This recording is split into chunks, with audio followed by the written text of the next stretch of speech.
لبيك اللهم لبيك لبيك لا شريك لك لبيك إن الحمد والنعمة لك والملك لا شريك لك لبيك اللهم لبيك لبيك لا شريك لك لبيك إن الحمد والنعمة لك والملك لا شريك لك لبيك اللهم لبيك لبيك لا شريك لك لبيك إن الحمد والنعمة لك والملك لا شريك لك. Assalamualaikum warahmatullahi wabarakatuh. Waalaikumsalam warahmatullahi wabarakatuh. Alhamdulillahirrahmanirrahim. Di sela-sela kesibukan kita, Ustaz Amir, kita ini bekerja. Iya. Betul. Sudah siang juga. Malam. Malam juga tadi sampai jam 1. Iya, ya. malam, Bu. Memenuhi administrasi pembelajaran. Karena Tuntutan pekerjaan. Iya. Dan juga kita mau memberikan pelayanan kepada siswa walaupun daring. Iya. Kita juga harus menyiapkan bagaimana perangkat pembelajaran, gimana sistem mengajar. Kita tidak hanya memberi tugas. Iya. Dan juga siswa bisa belajar dari rumah gitu. Sehingga alam ghaib ini memang alam yang penuh misteri. Tidak bisa membayangkan layaknya alam nyata.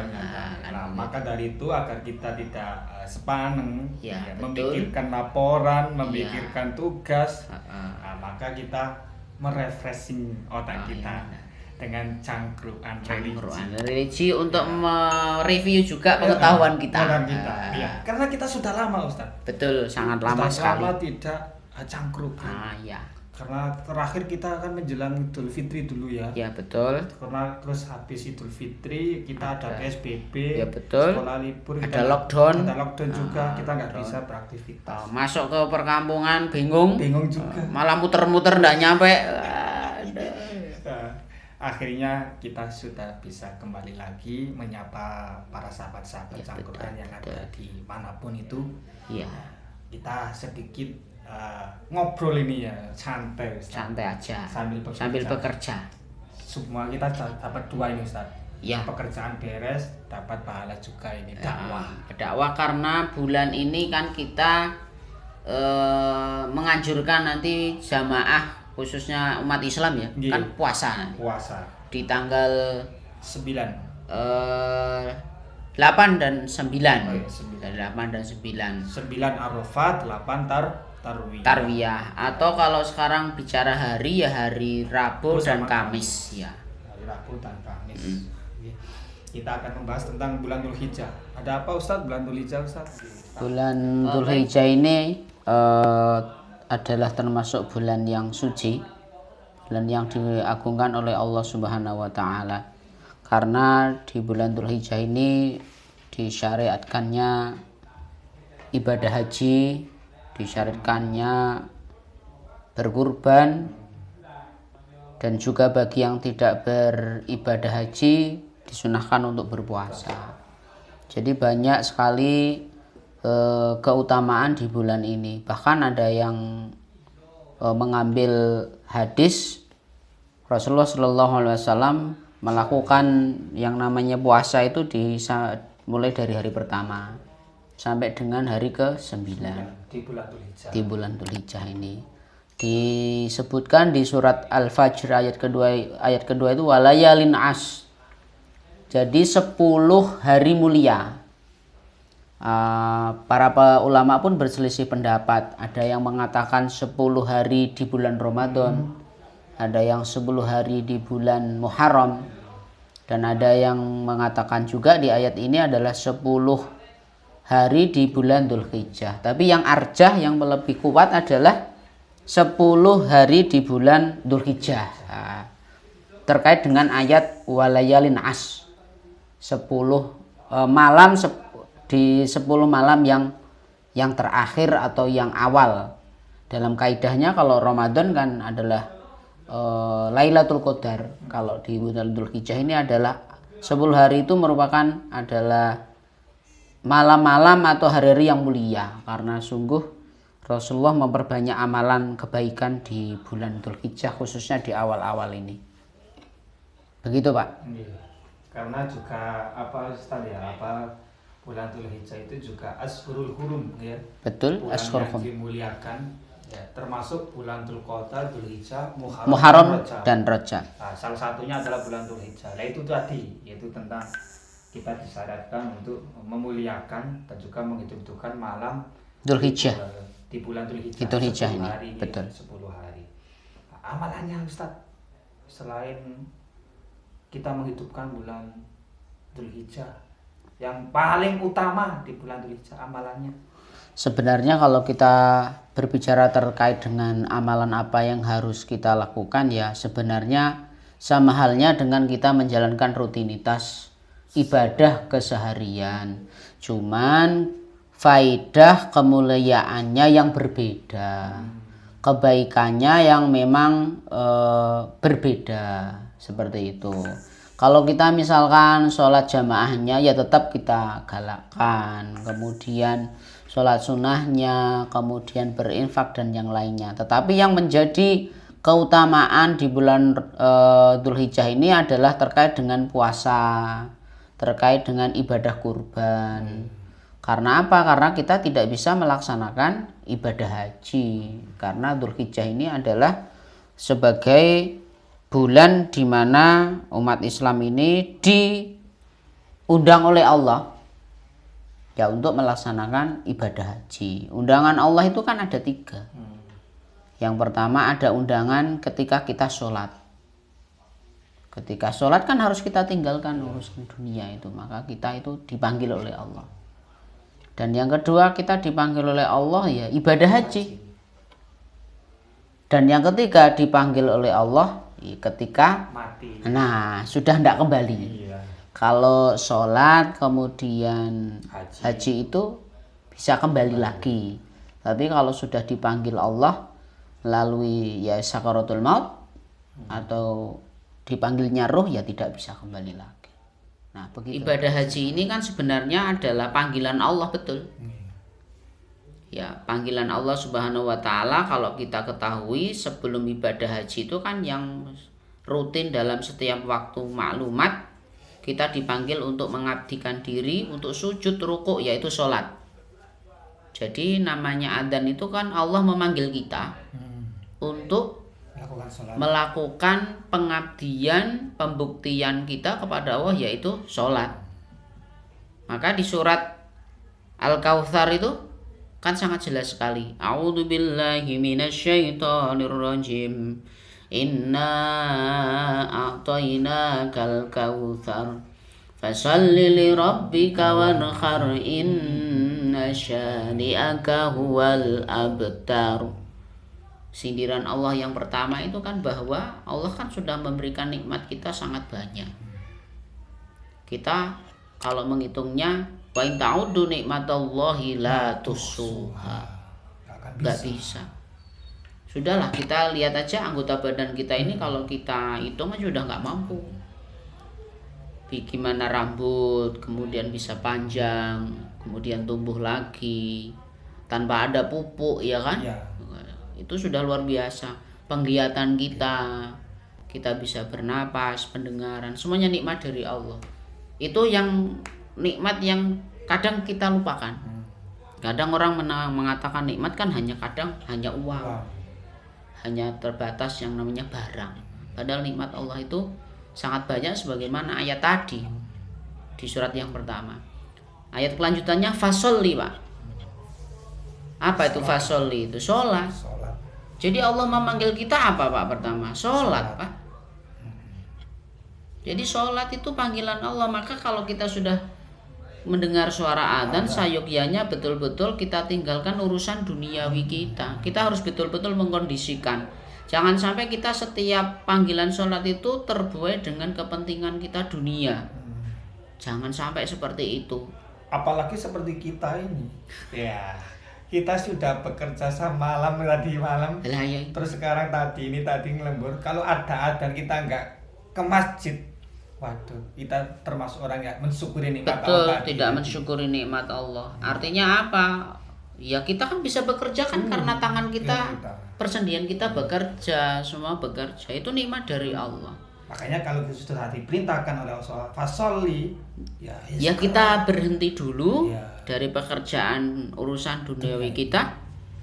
Kemudian kita menjalankan sholat. Itu yang terbaik. Karena sholat yang terbaik itu adalah di awal waktu.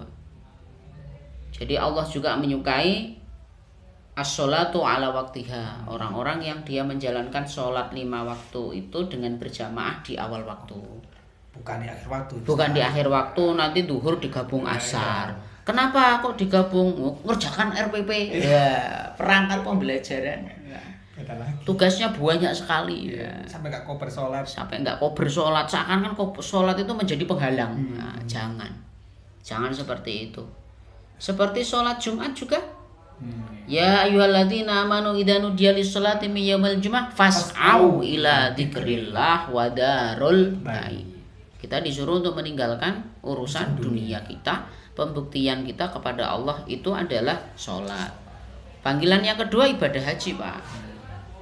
Ibadah haji itu panggilan Allah. Jangan mengatakan tidak mampu, ya kita harus mampu. Berusaha. Mampu apa itu? Yang pertama tentunya mampu ilmu, Pak. Kadang orang ibadah haji nggak pakai ilmu. Yang kedua adalah istitoah, kesehatan. Jadi orang beribadah haji itu harus sehat. Karena apa? Semua dalam ibadah haji itu dilakukan dengan fisik. Dan yang ketiga adalah mal tentunya. Apa itu mal? Ya, uang, Pak. Uang. Kok mau? Jadi tiga ini menjadi satu. Ilmu, kemudian kesehatan, kemudian sama ya keuangan. Itu menjadi satu, kemudian kita bisa menjalankan panggilan Allah namanya ibadah haji. Makanya ibadah haji itu berat. Berat. Ibadah haji. Ibadah haji itu kan pembuktian seorang hamba kepada Allah, betul. Tidak hanya kita tidak bermodal, modalnya besar ibadah haji itu. Kita butuh waktu nunggu 10 tahun. Bisa 13 tahun. Iya. Bisa 13 tahun. Bisa 13 tahun. Itu kalau sudah berangkat kita harus memperjuangkan. Ya ibadahnya itu syarat rukunnya ibadah haji. Harus sehat betul. Ya, syarat rukunnya harus kita ikuti, rukun-rukun haji itu. Jadi dahulu Nabi Ibrahim ini adalah pembuktian ketakwaan kepada Allah Subhanahu wa taala yang sungguh luar biasa. Maka Rasulullah pun mengikuti pelaksanaan ibadah haji itu sebagaimana yang dilakukan oleh Nabi Ibrahim. Beliau tidak dikaruniai putra, sudah usia lanjut. Kemudian meninggalkan Sarah. Kemudian meninggalkan Hajar lagi, ke Sarah lagi. Kemudian punya anak namanya Nabi Ismail nanti, ditinggal di lembah yang sangat tandus, tidak ada air, Pak. Yang nanti terkenal dengan namanya Bukit Sofa dan Marwa, Pak. Yang di situ nanti kemudian burung-burung nanti pada datang, kemudian para pedagang kok kalau orang datang ke sana pasti ada air. Nah, baru nanti orang-orang ke sana. Sehingga di dekat situlah kemudian dibuat pemukiman. Ketika itu kemudian Siti Hajar sama Nabi Ismail bisa hidup karena apa? Air yang nanti air Zam-Zam itu ditukar dengan ya barang-barang yang bisa dimakan untuk kehidupannya. Ditinggal Nabi Ibrahim. Nabi Ibrahim datang, disuruh menyembelih. Itu betul-betul ujian yang luar biasa yang Allah berikan kepada Nabi Ibrahim. Karena keteguhan tersebut, Nabi Ibrahim ini adalah orang yang membuat Baitullah, Pak. Rumahnya Allah, yaitu Ka'bah yang menjadi kiblat umat Islam. Kemudian beliau juga menjadi panutan sebagai bapaknya para nabi dan para rasul. Nah, itu Nabi Ibrahim.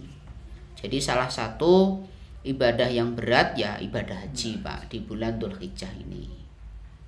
Untuk rentenannya terkait dengan puasa itu ya nanti kenapa dinamakan puasa tarwiyah, kenapa Arafah, itu adalah proses semua dalam rukun ibadah haji, Pak. Karena Arafah juga hari yang mulia. Betul. Ya, karena siapa yang berpuasa 1 hari di bulan Arafah, di bulan Dzulhijjah atau di hari Arafah itu kan sama dengan dia itu dihapus dosanya 1 tahun yang lalu dan 1 tahun yang akan datang. Betul, sebagaimana hadis Rasulullah, Pak, yang diriwayatkan oleh Imam Muslim. Jadi puasa yang namanya Arafah itu adalah as-saumu yaumul Arafah. Ihtasibu 'ala Allah taala ayukafir asana qablahu wa sana allati ba'dahu. Jadi kebaikan jadi puasa Arafah itu bisa menyeimbangkan dosa yang dilakukan 1 tahun yang telah lalu dan 1 tahun yang akan datang. Tapi perlu diingat itu dosa kecil, bukan dosa yang besar. Tidak semuanya dosa. Iya. Kalau dosa besar kan harus dengan bertaubat. Betul. Taubatan nasuha. Itu beda. Nanti kita salah tafsirkan dosa semuanya dosa. Saya tak harus puasa aja, di puasa sunnah. Nggak usah puasa Ramadan, iya, misalnya.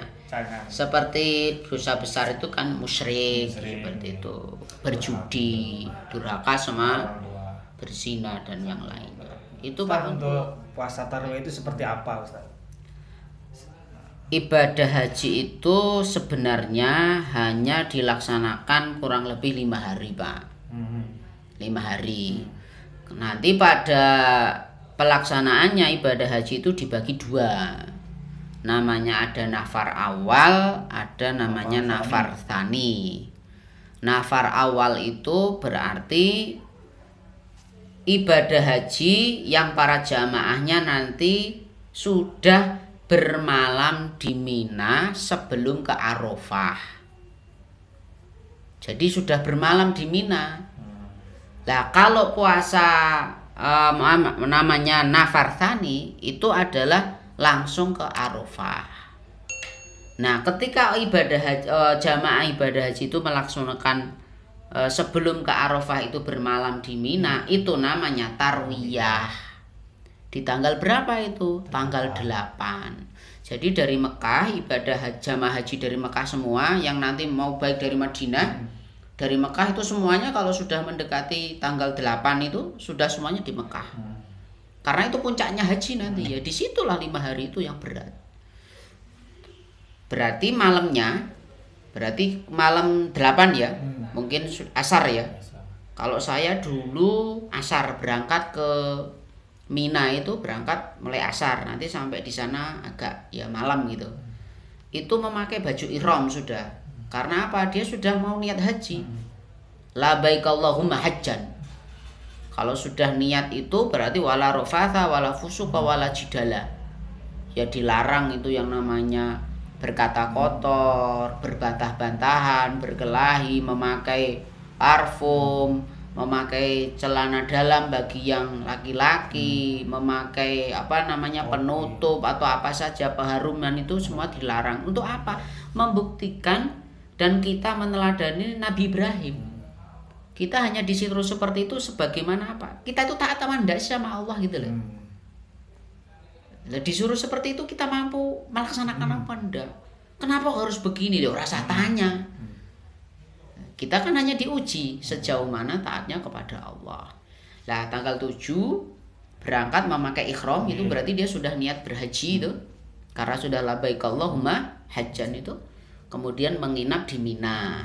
Namanya tarwiyah. Tarwiyah. Jadi dia bermalam tanggal 8 itu dia di Mina. Ya di Mina. Itu namanya Rasulullah dulu ya bermalam seperti itu. Tapi mau itu nafar awal apa nafar tsani semuanya sama. Karena ini regulasi yang diatur oleh pemerintah Arab Saudi untuk membagi jamaah menjadi nafar awal dan nafar tsani karena banyaknya jamaah yang melaksanakan ibadah haji.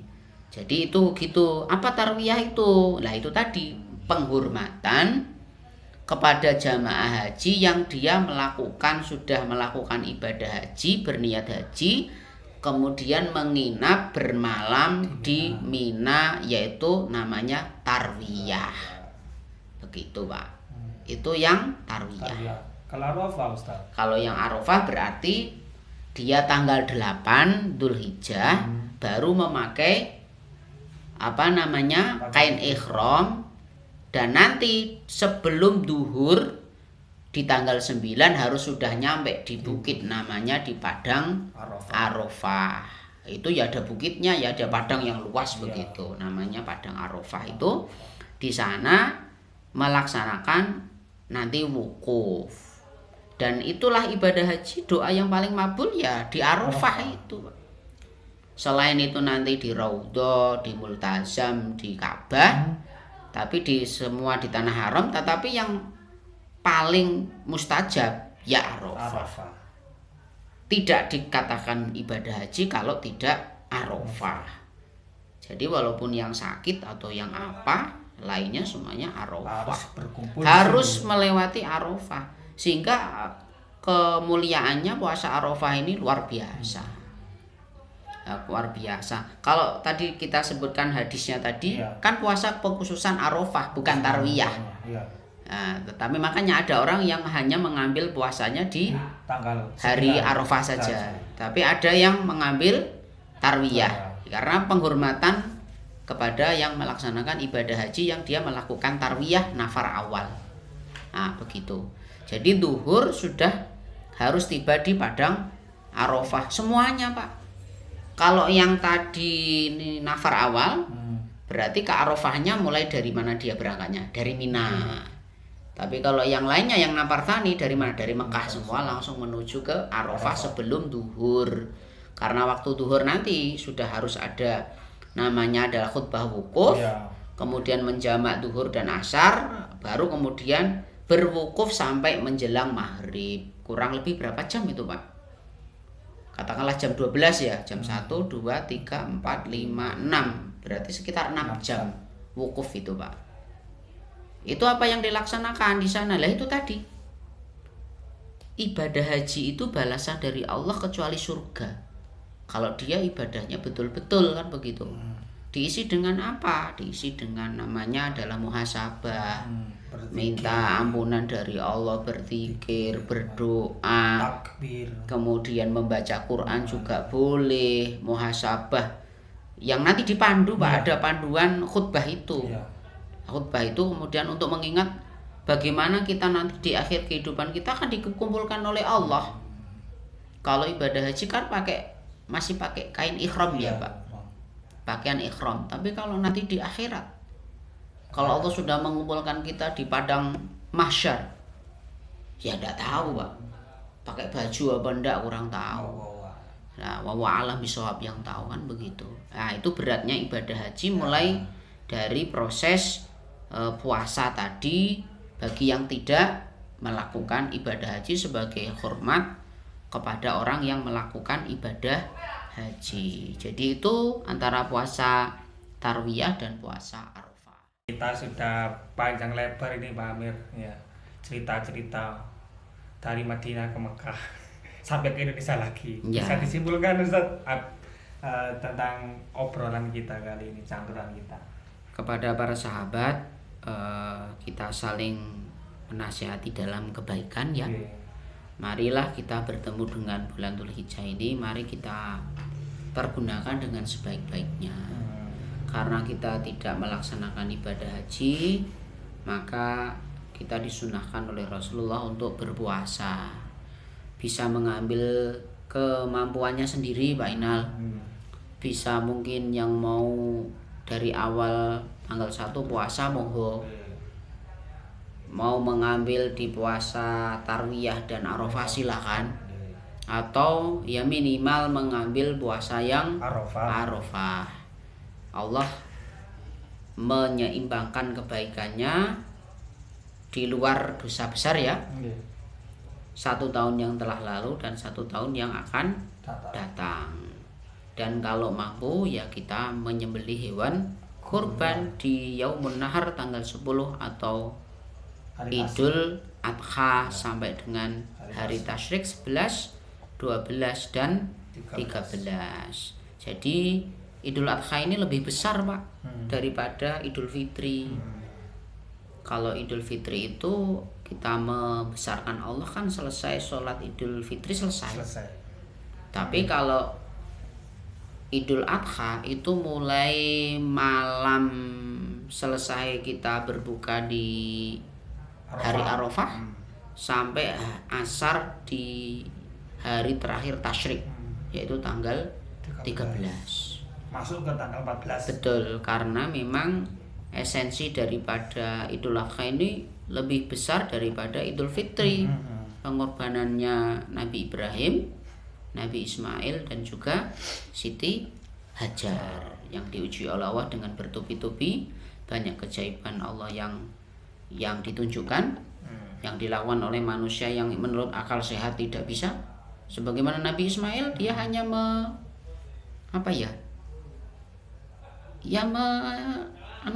istilahnya apa ya, anak kecil itu kan meronta gitu. Keluarlah air Zam-Zam. Coro Jawa jejak. Air Zam-Zam yang sekarang itu luar biasa, Pak. Jejak. Tidak pernah habis. Sampai yaumil kiamat. Ya, begitu. Sehingga waktu Dzul Hijjah ini mari kita jangan lewatkan. Nanti di hari Rabu, Pak ya, sama hari Kamis kita berpuasa.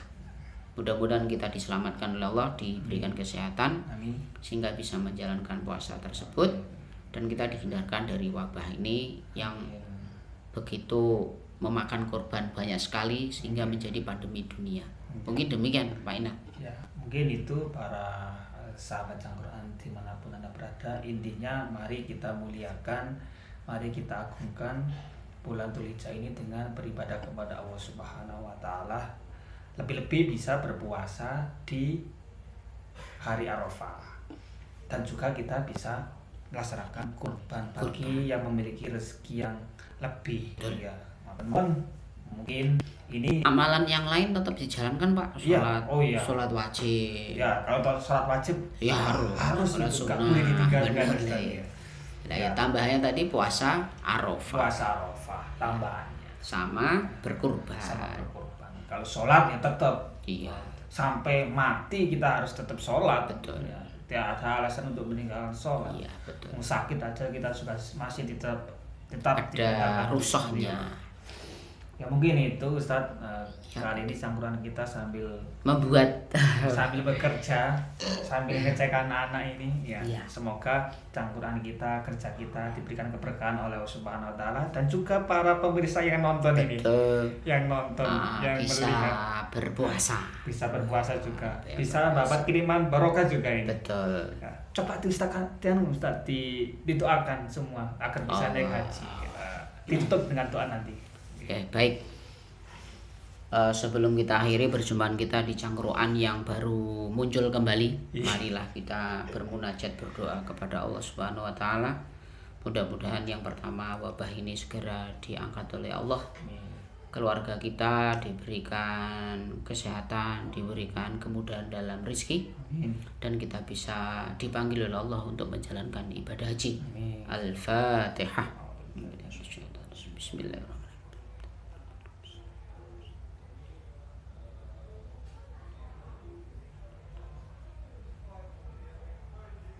A'udzu billahi minasyaitonir rajim. Bismillahirrahmanirrahim. Allah waj'al hajjan mabruran wa tijaratan lan tabur. Allah waj'al hajjan mabruran wa tijaratan lan tabur. Ya Allah, kami mohon kepadamu, mudah-mudahan kami diberikan kesempatan untuk Engkau panggil untuk menunaikan ibadah haji, ya Allah. Dan haji kami Engkau jadikan sebagai haji yang mabrur, dan tidak ada lain kecuali balasan dari Engkau, yaitu masuk surgamu. Berikanlah kemudahan bagi kami, ya Allah, untuk bersimpuh, untuk mengikuti keteladanan Nabi Ibrahim, ya Allah, untuk melihat Baitullah, untuk melihat Masjidil Haram, ya Allah, untuk melihat Masjid Nabawi, ya Allah, untuk melihat makam Rasulullah yang kami cintai, ya Allah, untuk melihat bagaimana Bukit Safa, Marwah, bagaimana di Padang Arafah, ya Allah, bagaimana di Musdalifah, bagaimana di Mina, ya Allah. Mudah-mudahan Kau ijabahi, ya Allah, untuk kami undang memenuhi panggilan-Mu, ya Allah, ya mujibas sa'ilin. Rabbana atina fid dunya hasanah wa fil akhirati hasanah wa qina adzabannar. Walhamdulillahirabbil alamin. Ya, terima kasih Ustadz. Kita bertemu kembali di Cangkruan yang akan datang, insya Allah dengan suasana yang berbeda lagi. Iya. Mungkin itu Ustaz, mari kita undur diri, kita tutup dengan doa kafaratul majelis. Subhanallahumma wa bihamdika asyhadu an la ilaha illa anta astaghfiruka wa atubu ilaik. Cangkruan religi Nah, insyaallah berkah. Alhamdulillah